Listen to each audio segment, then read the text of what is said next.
అధికారం ఉన్నవాడు చర్యలు తీసుకోవాలి కదా. అమిత్ షా కామెంట్ సార్ ఇది. ఎంఐఎం చేతిలో కాంగ్రెస్ పార్టీ అండ్ బీఆర్ఎస్ ఈ రెండు కూడా కీలు బొమ్మలుగా మారాయి అని చెప్పి వారిది మజ్లిస్ ఎజెండానే ఈ మూడు కుటుంబ పార్టీలే అని కామెంట్ చేస్తూ ఉన్నారు సార్.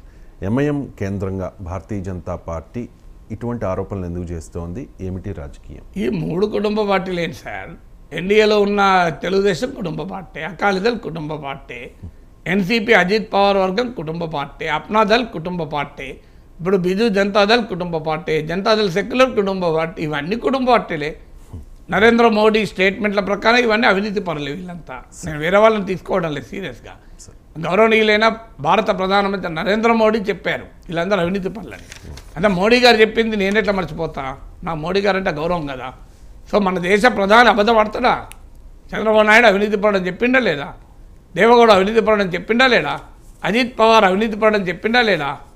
సో వీళ్ళందరినీ అవినీతి పరులని మా ప్రధానమంత్రి నరేంద్ర మోడీ, ప్రపంచంలో భారతదేశ గౌరవాన్ని ఇన్మడింపజేసిన నిజాయితీపరుడైన నరేంద్ర మోడీ ఇచ్చిన స్టేట్మెంట్ అండి. నేను నమ్మాలా వద్దా? అబద్ధమని ఎట్లా అనుకుంటే చంద్రబాబు నాయుడు అవినీతి పరుడు నరేంద్ర మోడీ చెప్పింది కదా. సో నరేంద్ర మోడీ చెప్పిన వాళ్ళే అవినీతి పరులు మరి ఎన్డీఏలో ఉన్నారు కదా. ఎందుకున్నారు? దీనికి ఆన్సర్ ఉండాలి కదా. అందువల్ల మూడు పార్టీలు ఏంది, అన్ని పార్టీలు కుటుంబ పార్టీలే భారతదేశంలో.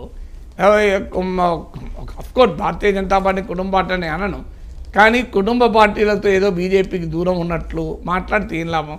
ఇక ఎంఐఎం చేతిలో ఎంఐఎంకి 7 సీట్లు, 65 మంది కాంగ్రెస్కు ఉన్నారు మిత్రపక్షంతో కలిసి, 39 మంది బీఆర్ఎస్కు ఉన్నారు, 104 ఎమ్మెల్యేలు 7 చేతిలో ఉంటారు. నాకు చెప్పండి, ఏ ప్రాతిపదికన ఉంటారు?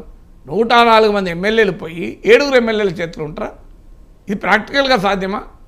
Of course BRS, Congress party, MIM చెందిన 7 సభ్యుల మద్దతు అవసరము. అందువల్ల ఎంఐఎం చేతిలో ఉండకూడదంటే బీజేపీకి చెందిన 8 మంది ఎమ్మెల్యేలు కాంగ్రెస్ రేవంత్ రెడ్డి ప్రభుత్వం మద్దతు ఇచ్చారు అనుకోండి, అయిపోతుంది కదా. ఇక కాంగ్రెస్ పార్టీ ఎంఐఎం చేతులు ఎందుకు ఆధారపడుతుంది? ఆధారపడదు కదా.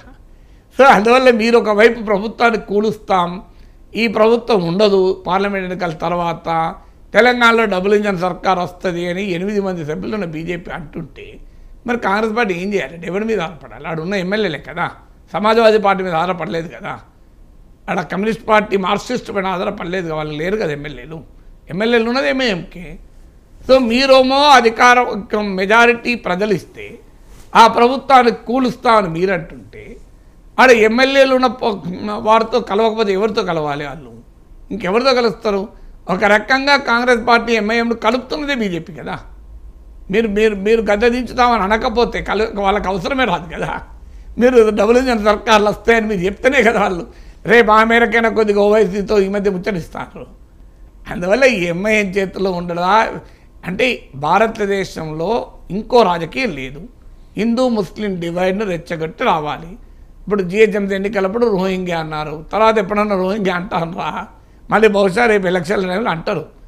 ఒక్క రోజైనా అమిత్ షా జిహెచ్ఎంసీ ఎన్నికలప్పుడు అమిత్ షా, యోగి ఆదిత్యనాథ్, బీజేపీ నాయకులందరూ రోహింగ్యా ముస్లింల గురించి మాట్లాడారు. తర్వాత నేను ఛాలెంజ్ చేస్తాను, మీకు ఎప్పుడన్నా ఒక్కసారన్నా రోహింగ్యా గురించి మాట్లాడాడు.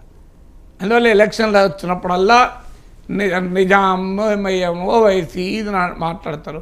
తర్వాత మరి ఓవైసీ పైన ఏం కేసులు ఉన్నాయి చెప్పండి నాకు.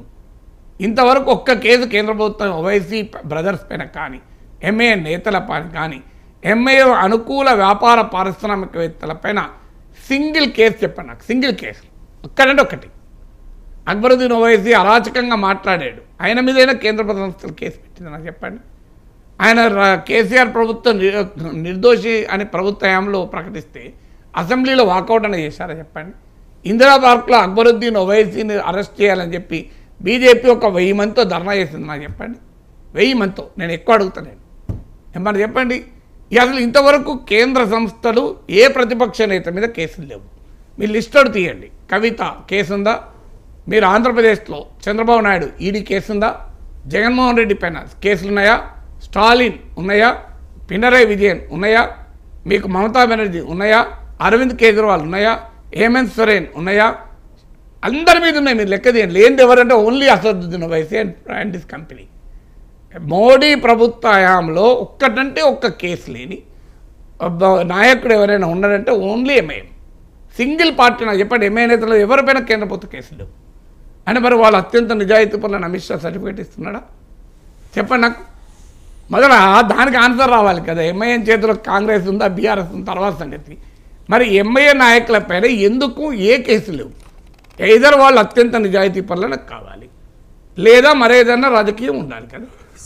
ఇంతమంది ప్రతిపక్ష నేతల మీద దేశంలో కశ్మీర్ నుంచి కన్యాకుమారి వరకు దాదాపు 90% విపక్షాల మీద కేసులు ఉన్నాయి.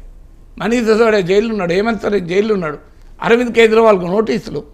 ఎంతమంది మీద చూస్తున్నాం అంటే అరవింద్ కేజ్రీవాల్ కన్నా ఓవైసీ నిజాయితీ పడడా? చెప్పండి మీరు. Let the BJP tell. ఎందుకు ఓవైసీ పైన కేంద్ర ప్రభుత్వ సంస్థలు కేసులు లేవు? నాకు ఆన్సర్ ఉండాలి కదా దానికి. Right sir, thank you so much sir. చాలా అంశాలకు సంబంధించి సమగ్రంగా విశ్లేషణ అందించినందుకు. ఇది వాళ్ళ